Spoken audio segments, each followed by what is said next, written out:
মাছের রাজা ইলিশ, আহা ইলিশ মাছের রানী। ইলিশ নামটি শুনলে আসে জিভের ডগায় পানি।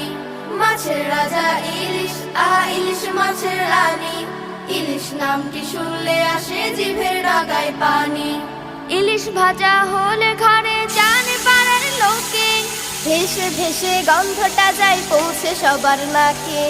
ইলিশ ভাজা হলে ঘরে জানে পাড়ার লোকে, ভেসে ভেসে গন্ধটা যায় পৌঁছে সবার নাকে।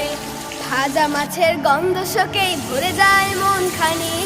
ভাজা মাছের গন্ধ শোকে ভরে যায় মন খানি। ইলিশ নামটি শুনলে আসে জিভের ডগায় পানি। মাছের রাজা ইলিশ, আহা ইলিশ মাছের রানী। ইলিশ নামটি শুনলে আসে জিভের ডগায় পানি। ডিমটা তাহার খুব সুস্বাদু, মাথাটা